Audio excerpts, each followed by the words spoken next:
Welcome to Beyond the Wormhole, where we take you out of the matrix and into the great beyond. I'm Debbie Pokornik, and I'm here with my lovely friend, Angie LaRue. Hi, Angie. And as usual, we're here to take you on a short but wonderful experience beyond the wormhole. So, Angie, where would you like to take us today? Well, I thought I would let you know the trip that you started to take with us, where we went and what happened. Okay. So I should just tell people that I almost got to go on this adventure with Angie and her group, and I was pretty excited, but it wasn't meant to be. I wasn't able to go. My computer wouldn't cooperate, and yeah, so I didn't get to go. But please tell us. So this was actually with the Mystery School, and we were going over Zoom, which is possible. It takes some finesse and some abilities to be able to knit a group, particularly an international group, and the Mystery School is international. So yeah, we knit the group together. So can I just stop you for 1 second? Because people have been listening to this show now probably for a while.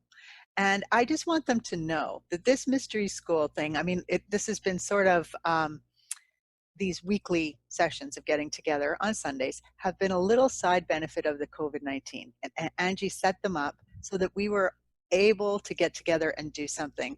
And it is such a wonderful, awesome opportunity that she's offering to people. So I just had to put that in there. I want people to know that you have this mystery school and that you do these incredible things and that it is an absolutely phenomenal experience. Sorry. Please continue. We like playing and learning and opening up more and more to what we are and to the divine and to the indwelling of the divine. Yeah, Yes. it's And joy. yeah, it truly is. It's a really great way to experience some of the incredible blissful worlds or things that you live in, I guess you could say, because you are here in this world, but still, you're everywhere. Yeah, this body lives here, but consciousness itself is quite on the go quite often. Absolutely. So for this Zoom, we raise the frequencies up, and then I knit the energies together, and then open a wormhole. And so what happens is each person, cleaned, purified, and in a heightened state of vibration, adds their note, and we make a chorus of energies, and that chorus of energies gives us our landing spot. So it's kind of landing spot potpourri. We don't know what our group is going to total and where that's going to land us. Which is pretty So amazing. You have to be pretty trusting, right? That yes, it's going to take you someplace befitting of the yeah. people. Well, and that's why you raise the frequency so high. And so that's why we do ceremony and we sing songs and we, run totems and we do all the work that we do is to ensure that we have our highest alignment before we do this. Right. So since dear Debbie wasn't able to join us, her note, her flavor would have added to a different location. We would have gone somewhere else, but because she wasn't able to join us, the combination of us, which I think was 4 or 5. This is the story of where it landed us. Okay. So I opened the wormhole, and it was just the longest wormhole I've ever been on. And I'm patient, and I've been on some very long wormholes, but we must have crossed most of this universe. We were in the wormhole almost 10 minutes. Wow. I Sorry, Go but what ahead. is a typical amount of time? I realize it's different all the time, but would it normally just be a couple of minutes, a few seconds? Yeah, when I take somebody on a like a soul purpose journey, which is an ability I can just kind of go and they go wee. Yeah. You arrive in seconds, just seconds. Local trips are, a minute or two. I have, I'm going to say the longer end of average trips is maybe 4 minutes in the wormhole, Okay, and this one was like 10 like minutes. 10 minutes in the wormhole. Wow, that is a long Yeah, time. yeah. So we did eventually come out, and to our right was a white planet. And when I say white, it was surrounded by a mist or white clouds, and they had a slightly opalescent, like mother of pearl. There was definitely some colors in. And so we kind of waited for everybody, the last ones to come out of the wormhole. And then as a group, we are going to go through the mist and, hopefully get a landing on the planet. And things got a little odd for me, at least. I kept, here's the planet. And as I would go towards it, how can I do? As I would go towards that, I would shear off. And I'd have to come back and try to enter again. And instead, I would shear off. So there was something with the frequency of the planet that I was having a hard time getting on it. And I don't know why that was. And so I called out to the group, has anybody got a landing? And a gentleman we shall call Yellow, because that's the kind of the color of his natural effervescence. When you look at him, you mostly see yellow, so we'll call him Yellow. Okay. He called back to me, yes, I've got a landing. And I'm like, great, I'm going to attach to your energy and reel myself in. And in the meantime, Mauve, one of our girls, was tethered to me. And so then that reeled her in as well. And we also had Magenta with us, who, oh goodness, was it this trip she spent a lot of time upside down?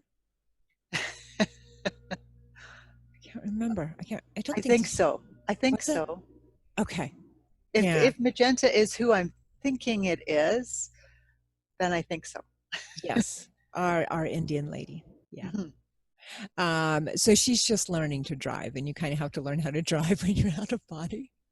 And yes, this was her first trip. I distinctly remember now her trying to describe the scene, and we're like going, I think you're upside down. And our other lady, okay, let me just visualize her for a moment. She was burgundy. Okay. So we have our other players now. Okay, we have mauve, magenta, yellow, burgundy, and then I'm usually violet. So we head down, and the next thing I know is I'm looking at this swirling thing like this, and I can tell it's not actually a wormhole. It looks like a seashell, and it is opalescent, so it's kind of like a conch shell that's been cut maybe or something. Okay. And I can't figure out, this doesn't make sense. I've just entered the atmosphere of a planet, and I don't understand why I'm looking at this. And so I call to Yellow. I'm like, Yellow, have you got a landing? And he's like, yeah, I'm here waiting on you guys. And I'm like, okay, something's wrong, right? So I'm like, okay, just push back.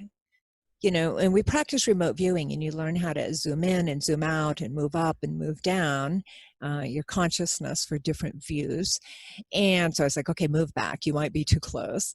And I moved back, and I realized I was on a white sand beach. So I had landed face first in a seashell.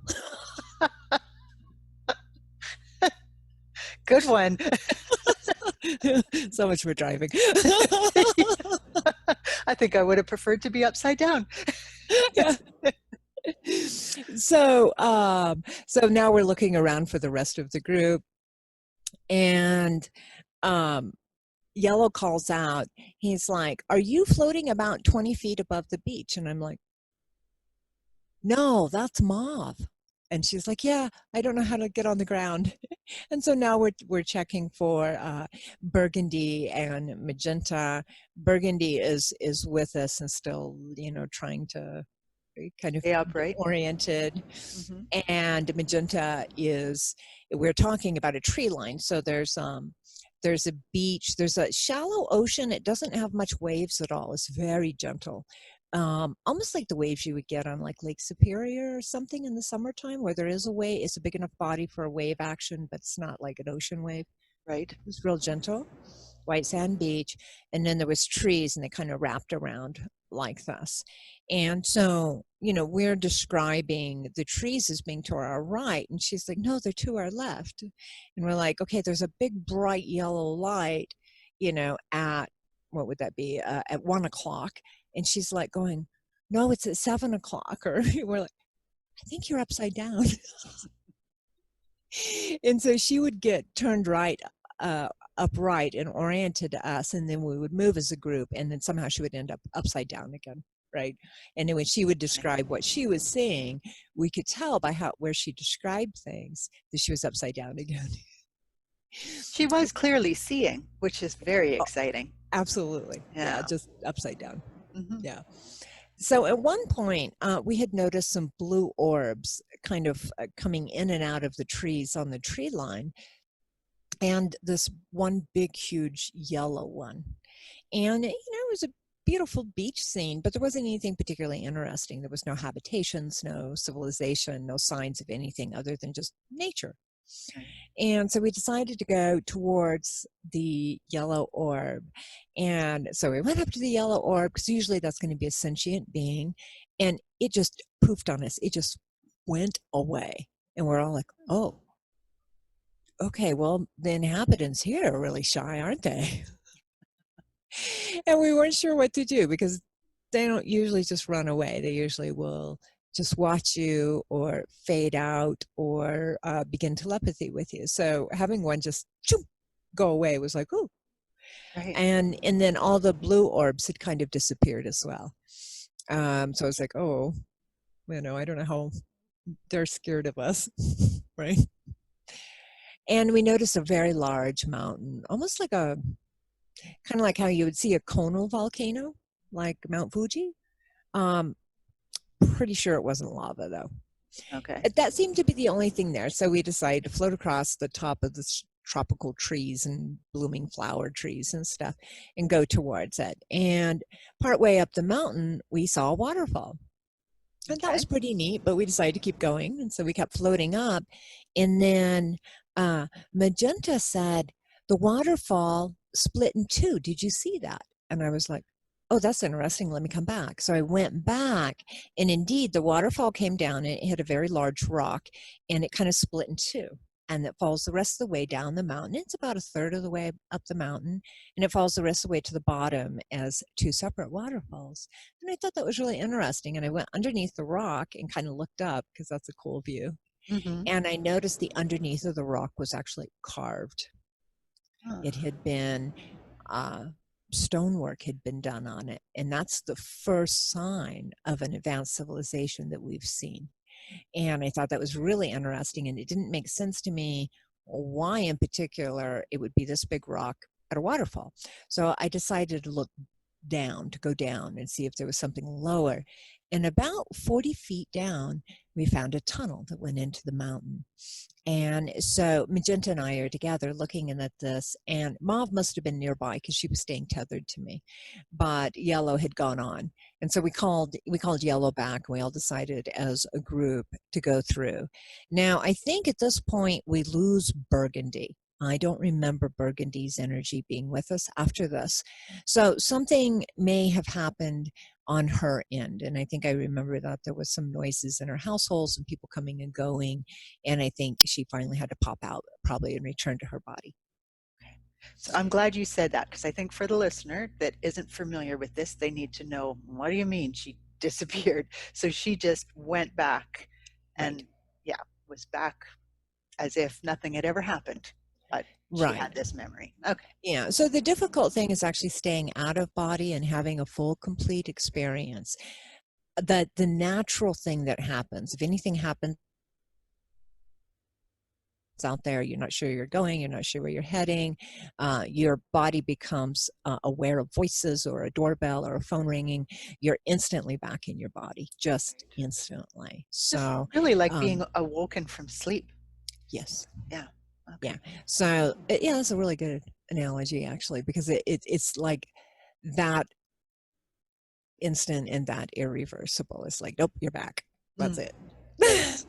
Right. Okay. That's just it. Yeah. So we go in and we kind of travel, float through the mountain. We see some different mineral veins and different rock formations and this and that. And it's pretty obvious this is a carved passage that's been used extensively. Right. And we come to a point, and there's a lot of details in here I don't remember right now, but we come to a point where the tunnel suddenly goes straight up, just straight up. Mm-hmm. And it's pretty sheer. It's been cut. There's no handholds, there's no ledges. It's like an air chute or something. It just goes straight up, which out of body we're floating around as orbs, and so we just float up and it's no challenge. But Right. I keep wondering, how did the denizens of wherever this is, whoever built this, how did they get up this? Because it was significant. We went up at least 1,000 feet. We were definitely getting to the top of the mountain. So we come up out of a hole into a room. It's 2 to 3 stories high. Directly in front of us is lattice work carved in stone. So imagine kind of like Celtic knots, like some kind of really complicated lattice rock work with light coming in from the outside in between, like the knots or crossing Wow. points.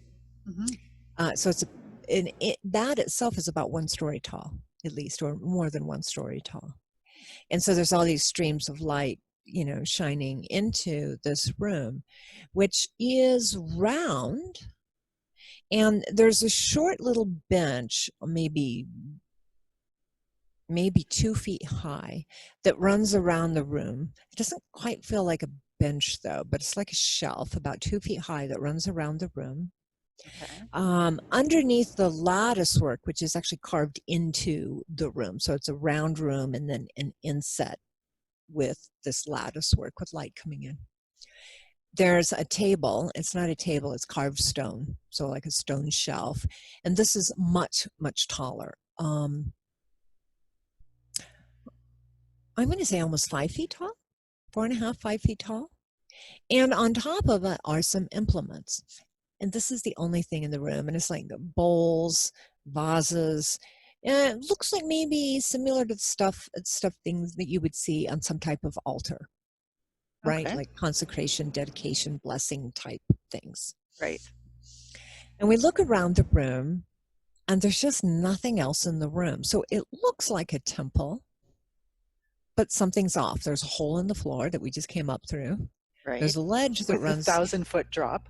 right with Yeah. a 1,000-foot drop.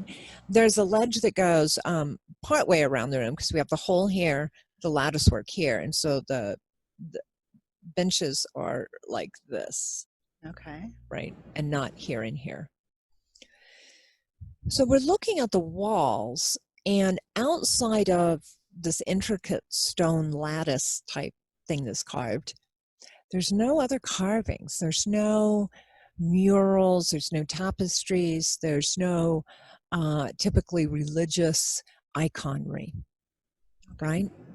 There's very intricate stone cuts, like there's when you go into some of the cathedrals in Europe, and I forget what these are called, forgive me, but these big beams that come up and will meet like in the ceiling, they're big arches. I'd love to Right. help you with their name, but I cannot.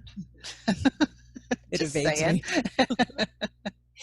There was those, and lots of fine beveled edges cut into them, but not representing anything. They were just high-end architectural touches. There was no symbolism. So we had a room that looked a bit like a temple, had entered, there was definitely traces of sacred work being done here. Definitely, that was in the air. But then none of the other stuff quite matched up. And so we're like, who uses this and for what? And it's empty. There's nobody coming and going. It doesn't feel like anybody's been in there for a while. And I'm going to say a week or so, right? Recently, but not that recent. So what you do when you're out of body and you are trying to get information and there's nobody there to ask and there's no clues is you do psychometry. So psychometry is something that what might have been mentioned on another Beyond the Wormhole, the one about Antarctica. So we put our hands, which we visualize our hands being there, we're just mist, on the implements that are on this stone table underneath the lattice work, and inquire, what of these four? And we discover they're actually for blessing and consecrating and cleansing and purifying, and the sacred work. And then we inquire, who uses these? The answer was quite surprising. It was these powder blue emus. Oh, I thought you were going to say Smurfs, but Yeah. emus is there too. No, they looked, originally, I think in the recording, I say ostriches, but they have a much narrower chest than an ostrich does. And then there's something about the base right here, which is thicker, which later after the OBE, I realized, oh, that's an emu. Right. Very related to an ostrich though, but thinner and not as big as an ostrich, not as bulky. Right. So pretty cool. So they're the ones who are using this altar. They're the ones who are actually using this. But how does a bird carve all this intricate stonework? How do they do that lattice work? How does a bird hold anything? So that wasn't making sense. Yes, they used this space, but they definitely were not the builders of this space. So we went up to these intricate carved rock beams and used psychometry on them. And we got these little dwarfs, and they're about 2.5, 3 feet tall, maybe. They have little metal helmets on. They have some type of leather tunics on. Some of them have metal pads, like to protect themselves from falling rocks. And they show themselves working with like laser pointers that carve. And they have carved this room out of solid rock. They sliced it like slicing butter. And that's how they made this room. So I have to say, I had to really hold back there from wanting to break into hi ho, and because that's what it makes me think of. And they did go to work in a mine, right? Yeah, the dwarfs, the Snow White's dwarfs. Not that she owned them, but yeah, very interesting. So these little dwarfs were doing. So then and we're like, well, how are you connected with the bird beings? And they say, we're from the underworld and they're from the overworld. We bring up the gems, and then I do a miniature out of body in my out of body and go into the tunnels where they show us them mining the gems, which come out as rough chunks, which then get polished, and then they're taken up into this kind of temple top of the mountain that we found.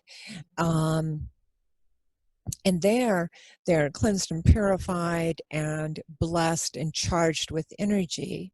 And then the bird beings, the emu blue beings, they're then in charge of doing all the trade and the financial and the paperwork, and of course the blessings and all that, with off-worlders. So they're trading these gems to others on that side of the galaxy. And that's actually what puts this little planet on the map. Wow. So there was 2 sentient beings cohabitating together, working together. Working in harmony. Working in harmony. And if you think about it, it could have been, they could have come up differently, and maybe they did, where the dwarves were eating the emus, right?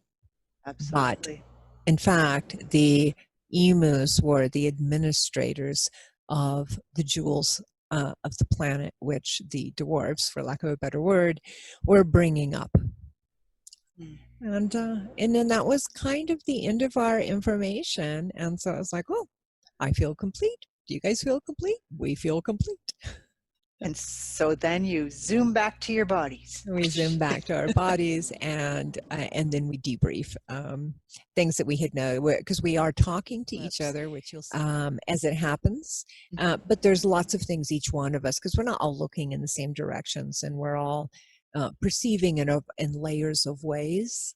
Right. So then we kind of debrief what additional things that had not been spoken at the time. Fascinating. Yeah.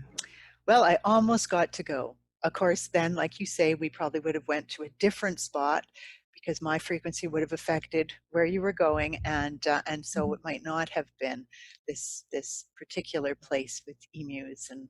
and dwarfs. And so, what a interesting wormhole. And to go on that just for a little, whatever it was, half hour, half hour outing with people from your school. That's a pretty neat thing.